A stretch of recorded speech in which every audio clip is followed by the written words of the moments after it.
Hey everybody, welcome to the Orange and Brown Talk podcast. Dan Labbe, Mary Kay Cabot, Ashley Bastock recording this here on Tuesday about 5 o'clock. Quick pod for you here today, but we're going to look back at minicamp because minicamp wasn't that long ago. I mean, it's Tuesday. It ended on Thursday, so what is that, like 5 days? That's not that far. So we can still talk minicamp if we want. And we've all sort of put up some posts about takeaways from minicamp, observations from minicamp. So let's just kind of recap it all. We spent so much time on the quarterbacks, and certainly we can talk more quarterback, whatever. People love to hear it. So, but there were a lot of other things as well. Mary Kay, when you think back to minicamp, what was memorable to you about those 3 days? And even if you want to extend it to the offseason program as a whole, we can take this anywhere. Well, of course, the quarterbacks are foremost in my mind. And that was my biggest takeaway from the whole thing was just the evolution of Shedeur Sanders. But I almost feel like we've talked about that ad nauseum to the point where I wouldn't actually mind talking about something else. And again, over the last few days, I've written a lot about Shedeur Sanders. I just put up a post that he can make history if he does, by some long shot, become the starter on week one, that he would make NFL history because only one other quarterback has done that since 1977, who was drafted in the fifth round or later in the merger era starting in 1970. So there's only one other guy that's been able to go out there and start as a fifth round pick or later. So it's pretty darn rare. So I think that puts into perspective just how steep a climb that Shedeur Sanders has. But I don't know. You guys help me decide. Do we want to keep going down the Shedeur road and talk about some of that stuff? I don't care. I mean, if we want to talk about something else, I'm fine with that too. We spend so much time on Shedeur. You're right. Like we've just talked about him so much, and we're going to talk about him more too, I'm sure. So if there's something else, we can go there. Yeah, I mean, I think we really covered that pretty thoroughly about how he has really come on strong the past couple of weeks and whatnot. So what I would like to talk about in my little segment of this is just the whole notion of the pass catching core. And I think it's very interesting because we didn't see a whole lot of David Njoku. He did not attend OTA, so we only saw him in minicamp.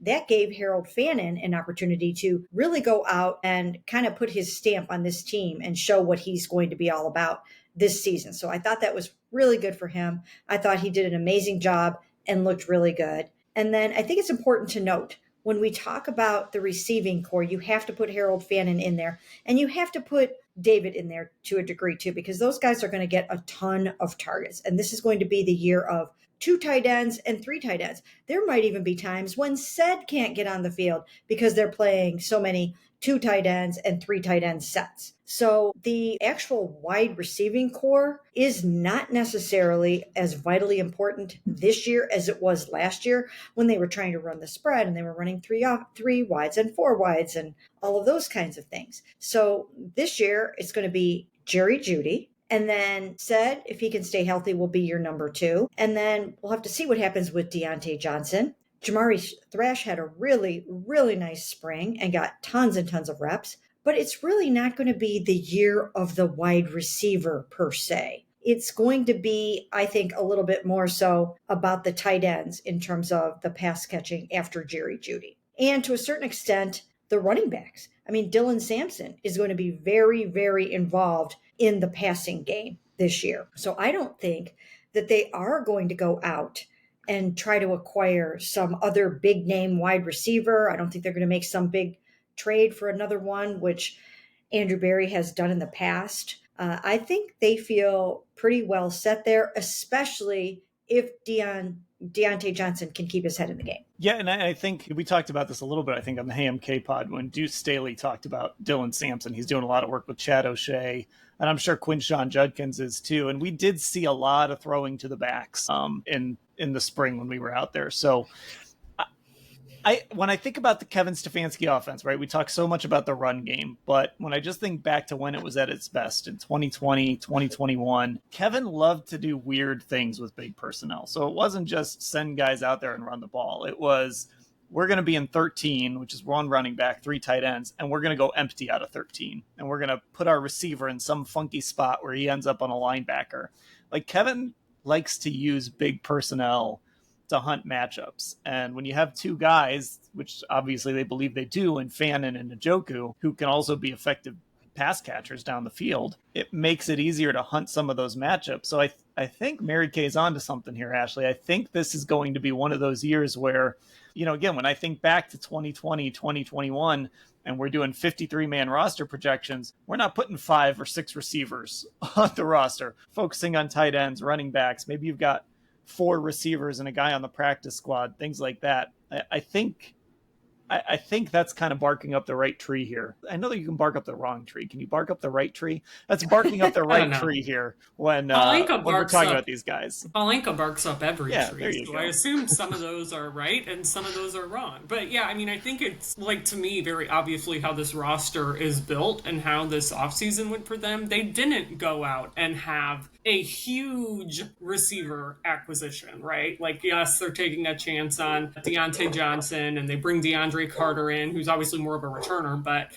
I think we didn't see them do that. They obviously didn't draft one. So they kind of really upped these other position groups by drafting Harold Fannin, by taking 2 running backs in the draft, including one high in the second round. So I do think we've seen them kind of rebuild themselves into being able to do some of those weird Kevin Stefanski things that were working for them prior to last season when they went more spread. And I just don't think they have a receiver room to run that kind of stuff anymore.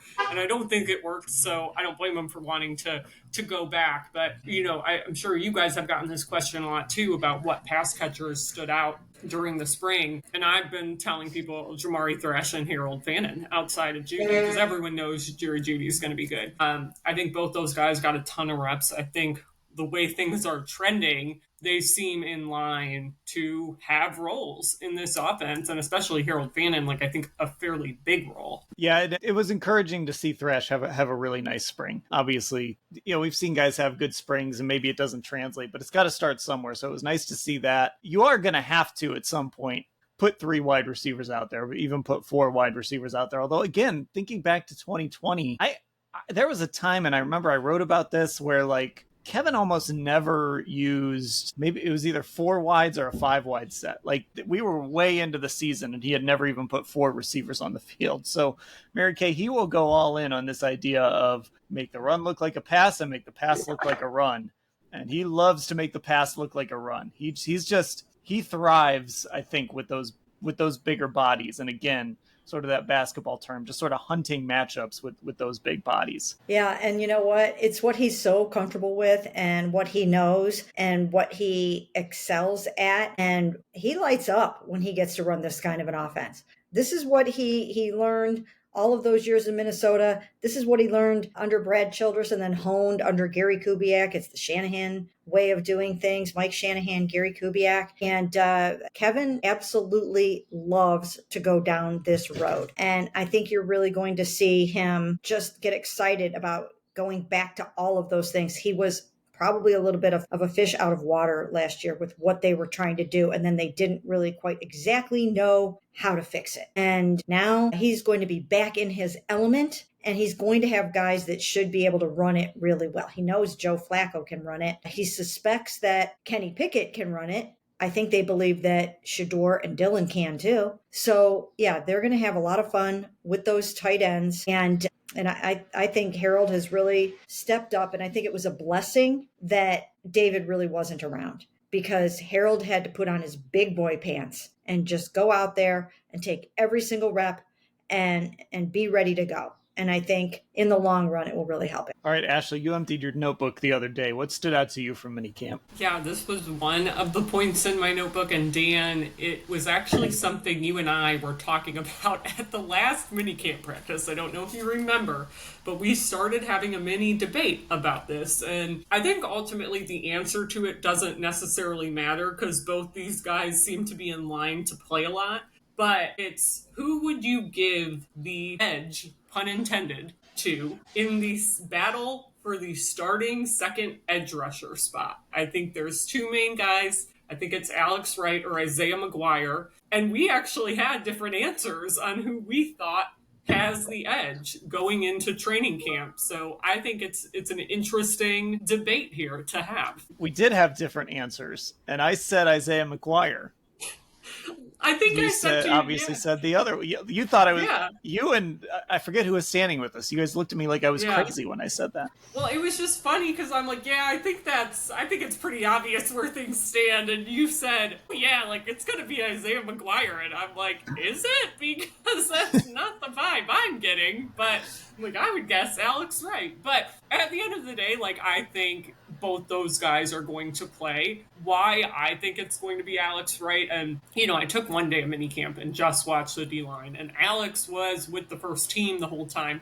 Isaiah was not going through every drill in practice that day. He was part of the bike brigade. But we both know how highly they think of both those guys. They've both shown in different ways how disruptive they can be. So with Alex, he's really, really good at batting balls down at the line of scrimmage. He uses those big long arms. He had 5 batted passes as a rookie. Last year, of course, he missed most of the season with his torn tricep. And the one play that, though, probably everyone remembers is getting the sack safety in Jacksonville to help the Browns get that win. And then, unfortunately, right after that, he was done for the year. So Isaiah, on the other hand, stepped up. He did get, I have his stats pulled up right here, 2.5 sacks last year. But even bigger, he forced 3 fumbles. So I think both these guys are going to play a lot, but watching them practice, I feel like I saw Alex go with the ones more. Alex has another year on Isaiah. He's just been in the league a year longer.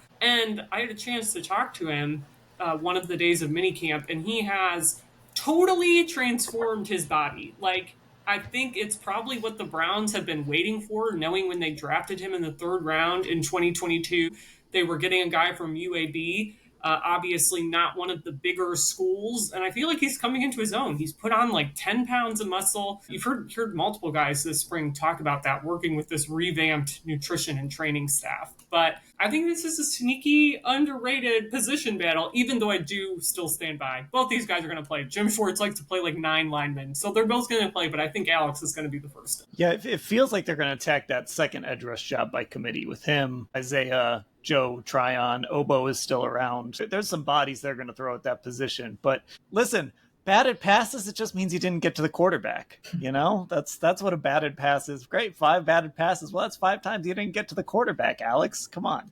No, I guess for me, it was sort of Alex, I guess, could be the default in one argument, but I sort of went with the default with this idea of I felt like Isaiah McGuire ended the season with this momentum of having been a guy that started against Dallas as a healthy scratch and then really kind of built up. And I know he forced a fumble in Vegas, but then he was getting after the quarterback in those last few games. Now, always be a little careful when we're talking about a team that's 3-14 and a guy that's performing late. Sometimes it means something, sometimes it doesn't. But I did come away really impressed with Isaiah McGuire, Mary Kay. And I was impressed in part because he was making the phrase we use on this pod all the time. He was making those game-changing types of plays towards the end of the year. Yeah, and that's a great sign because that is what they need. Now, I do agree with Ashley to a large extent that I think Alex, if they had to line up tomorrow and put 2 defensive ends out there, I think Alex Wright would be the defensive end opposite Myles Garrett, just by virtue of his history with he had 5 sacks, which was, I think, 2nd on the team that year or 3rd on the team. And I think that, his draft status and all of that. So he was really starting to show that he can be another double-digit sacker on this football team. And I think that's important. I think they need another one. Of course, they can do it by committee, but when you have another guy like that you can count on to get the job done, that's always a really, really great thing. And a team would love to have 2 or even 3 or maybe even more double-digit sackers. Jim Schwartz would love to have that. He's had it before. So I think, Jim has made it perfectly clear that he wants that. He needs that. He wants to see more sacks. He's not one of these people that acts like sacks don't matter. He will certainly defend pressures and takeaways and tackles for loss and all of those kinds of things. But deep down inside, he's a sack guy too. We know it, Jim. Don't try to hide it from us. We know you love those sacks and what they do to a drive, right? I mean, Peyton Manning was quoting statistics about how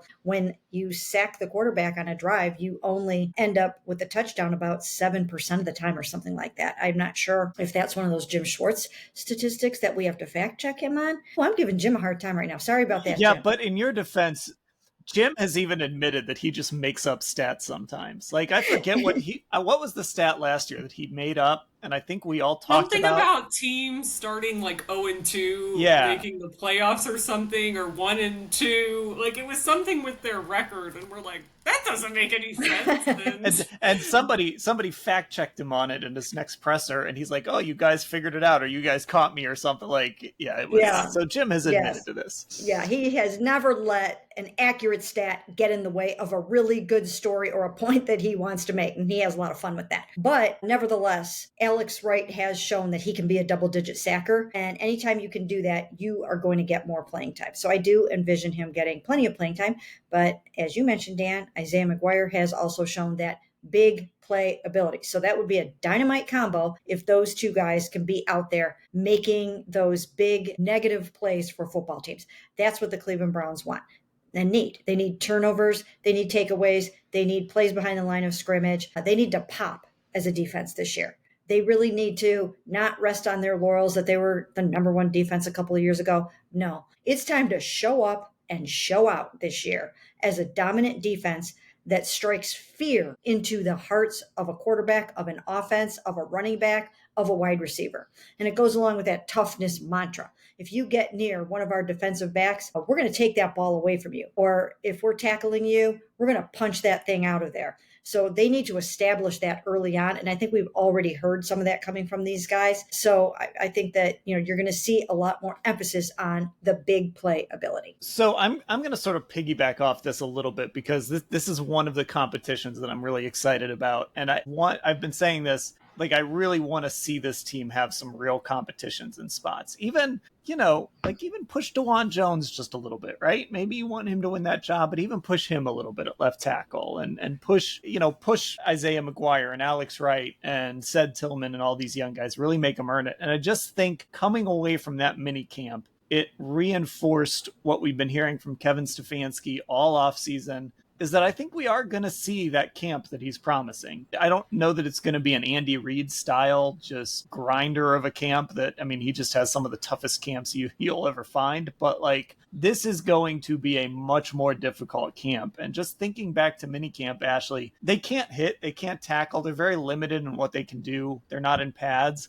But it was competitive. I mean, there were a lot of very competitive periods, and some of that has to do with this quarterback competition. But they competed during minicamp in ways that I haven't always seen this team compete in minicamp and OTA. So I think that is a very promising development for people who want to see this team be a little more. And frankly, I think physicality is going to be important to this team when it comes to winning. If they're going to win some games, they're just going to have to out-physical some teams. And so I'm kind of looking forward to that. And that was one of my takeaways from minicamp. Yeah, I think that's a great point. When I was on WTAM last week, Dennis Manaloff also asked me about this, like the physicality, and do I think it's going to be ramped up? And my answer is the same now. Like, yes, because it felt like it was ramped up all spring, which, again, it's limited, but it felt like it just kind of like smacked us right in the face from rookie minicamp onward. There's just more team period, more offense versus defense. And that wasn't something we saw a lot last year. And on top of it,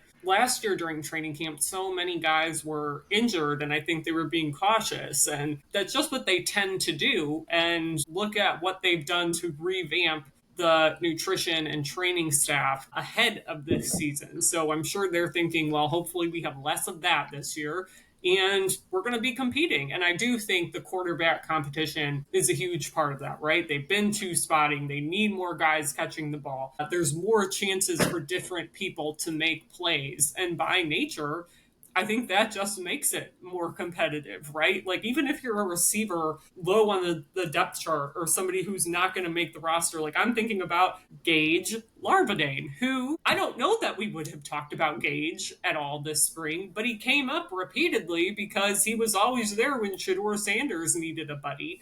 Like, I think there's just more guys even towards the bottom of the roster who are really fighting for something and getting chances to make plays. And I think we're going to see that more in camp.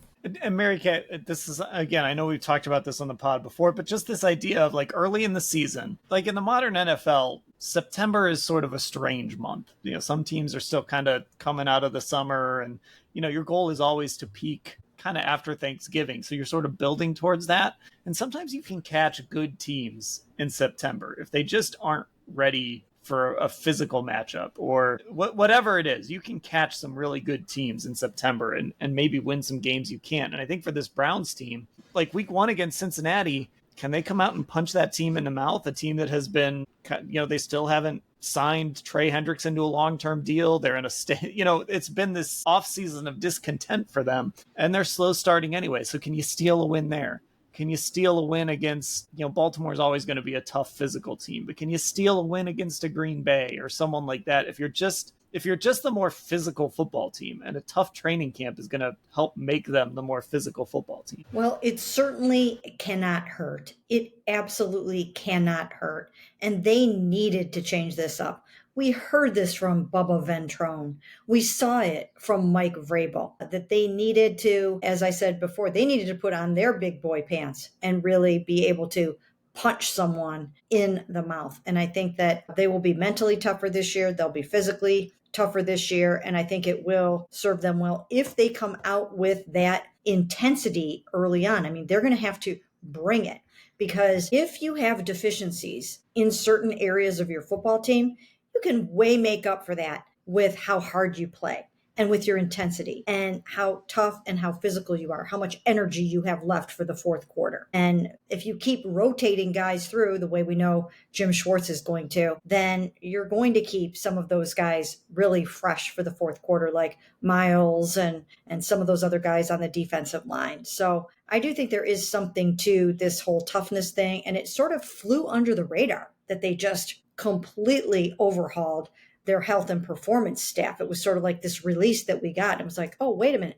I had to read it and I had to like text people and call people and say, but wait a minute, is this guy gone? And is this guy gone? Their head trainer of 16 years, Joe Sheehan, is gone. I mean, their nutritionist that we've seen around forever, gone. So they really overhauled that whole thing. And it goes hand in hand with the new philosophy and the new vibe of just being bigger, stronger, faster, tougher. Okay, there we go. Quick look. We can always talk minicamp. Maybe we'll talk minicamp all the way through July too. We'll just keep recapping minicamp over and over again here. You can find us on YouTube. It's Cleveland Browns on cleveland.com. Get subscribed on Apple Podcasts and Spotify. If you're watching on YouTube but you aren't subscribed there, get subscribed in those spots to the podcast, Orange and Brown Talk. And then of course also find us on Twitter, Orange Brown Talk, and Instagram, Orange and Brown Talk. For Mary Kay and Ashley, I'm Dan. Thanks for listening, everybody.